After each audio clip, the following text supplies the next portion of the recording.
Hujambo na karibu kwa mara nyingine tena mtazamaji wa The World News. Naitwa Adam Hussein. Waziri Mkuu wa Israel Benjamin Netanyahu anasema moja kati ya jukumu kubwa alilompa kiongozi mkuu wa ujasusi nchini humo Bwana Goffman ni kuondoa utawala wa Iran duniani.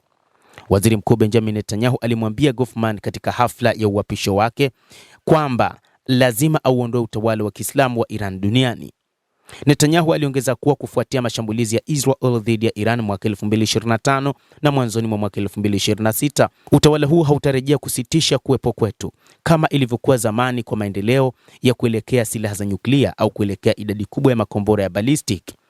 Waziri mkuu huyo alimhutubia Goffman na historia yake kama mtu aliyehamia Israel kutokea Belarus akiwa na umri wa miaka 14 pekee, akisema ulijitengenezea njia yako kwa vidole 10, na baadaye akaongeza kuwa Goffman alikuwa bondia aliyefanikiwa ambaye alimaliza wa pili katika mashindano akiwa na umri wa miaka 17.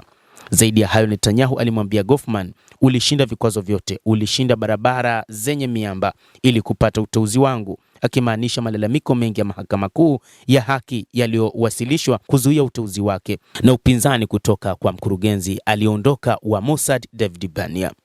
Goffman ameteuliwa na Netanyahu kuwa mkurugenzi mpya wa Mossad na akichukua nafasi ya David Barnea, lakini anaaminika kwa waziri mkuu Benjamin Netanyahu kwamba ndiye mtu pekee atakayeweza kuondoa utawala wa Jamhuri ya Kiislamu ya Iran. Aidha, amesema Goffman ameonyesha kama kanali wa makamo kwamba hatazuiliwa wakati akipigania usalama wa Israel, hata wakati baadhi ya maswali yake kwa viongozi wa juu wa IDF ilisababisha kejeli. Katika hotuba maarufu sasa mbele ya maafisa wengine wa ngazi ya kati, Goffman alimpa changamoto mkuu wa IDF wa wakati huo kuchukua mbinu kali zaidi kukabiliana na wapinzani wa Israel. Netanyahu alisema miongoni mwa sababu ambazo amemchagua Goffman ni uwezo wake wa kuona picha nzima, huku pia kitazama kwa undani, kipaji cha kipekee alichokuwa nacho katika kutumia ujanja, kumaanisha kutoka nje ya boksi na kutafuta kitu ambacho adui hajafikiria, lakini ambacho kinaweza kutumika kama msingi wa ushindi mkubwa. Serikali ilimuidhinisha Goffman mnamo Aprili 12, lakini ikawa rasmi tu wakati mahakama kuu ikiidhinisha wiki hii Jumatatu. Uidhinishaji huo ulikuja baada ya kamanda ya uchunguzi ya aliyekuwa jaji mkuu wa mahakama ya juu Asher Grunis kumuidhinisha Goffman baada ya miezi kadhaa ya kuchelewa kutokana na utata fulani wa hapo awali. Goffman anachukua nafasi ya Barnea kama mkuu wa upelelezi wa nchi hiyo baada ya Barnea kumaliza muhula wake wa miaka 5 ambao ulianza mwaka 2021. Mnamo Desemba mwaka 2025, gazeti la Jerusalem Post liliripoti kwamba kulikuwa na vikosi vingi vilivyowekwa dhidi ya Goffman, lakini pia kwamba kulikuwa na upepo mkali kwenye tanga zake.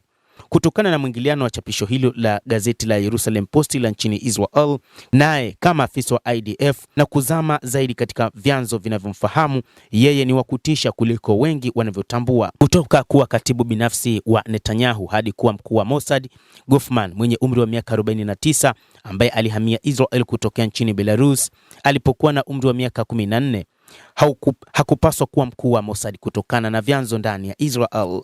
Kama hangeteuliwa kuwa mkuu wa Mossad, angeweza au hangehamia kutoka kuwa katibu wa kijeshi wa Netanyahu hadi nafasi nyingine ya kamandi ya juu ya IDF kulingana na uhusiano wake na mkuu wa wafanyakazi Luteni Jenerali Eyal Zamir. Huenda Zamir alikuwa na mashaka na Goffman kwa vile wakuu wa IDF wakati mwingine kutokana na makatibu wa kijeshi wa waziri mkuu kulingana na jinsi walivyo waaminifu kwa ulinzi au taasisi za kisiasa au kumpeleka kwenye wimbo usiokuwa wa kupandishwa cheo. Ingawa mara nyingi makatibu wa kijeshi hupata majukumu madhubuti ya baadaye, ambapo mkuu wa IDF hupata uungwaji mkono kutoka kwa waziri mkuu katika suala jingine kama malipo na kumpandisha cheo katibu wa kijeshi.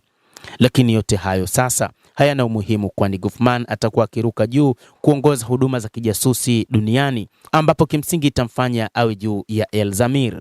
Kwa bahati mbaya, chapisho linaeleweka kuwa Goffman anaungwa mkono kikamilifu na Zamir, ambaye bila kujali mahusiano yake wakati Goffman amefanya kazi kwa Netanyahu, anaonyesha kwa furaha kufanya kazi na Goffman katika majukumu fulani ya awali ya kijeshi. Moja kati ya mambo ambayo sasa waziri mkuu Benjamin Netanyahu anaitaka Mossad kupitia chifu wake mpya Bwana Goffman ni kwamba anahitaji kuona sasa anaenda kuifuta serikali ya kimapinduzi ya Iran, jambo ambalo ni ndoto ya muda mrefu ya Israel.